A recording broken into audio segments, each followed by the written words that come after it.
ఉంటే మన భూమిలో దాంట్లో నీటి సామర్థ్యాన్ని చేసుకోవడానికి ఆస్కారం. న్యూట్రిషన్ అనేది చాలా తక్కువగా ఉంటుంది. పోషకంగా ప్రతి ఆహ్వానిస్తున్నాము. ఫస్ట్ వచ్చేసి మనం మట్టిని కొట్టకోకుండా మన పొలంలో నుంచి మట్టి అనేది కొట్టకోకుండా వర్షం పడినప్పుడు ఆ తీవ్రతను తగ్గించుకోవడానికి ఈ సహజ వనరులకు సంబంధించినటువంటి పనులే ఎక్కువగా అవి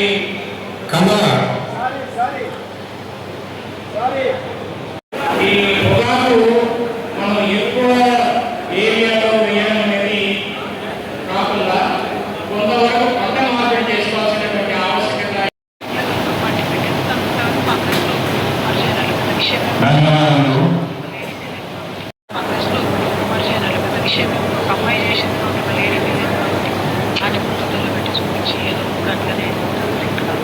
నేను డెఫినెట్గా కేసీఆర్ గారు సక్సెస్ అవుతాను. దేశాన్ని సక్సెస్ అవుతాను.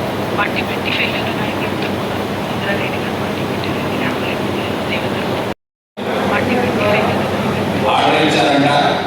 మరి ఇప్పుడు వెళ్తే మాత్రము పాటించిన తర్వాత ఇప్పుడు వెళ్తే పరకుండా తిరిగి వెనక్కి పంపిస్తున్నారు.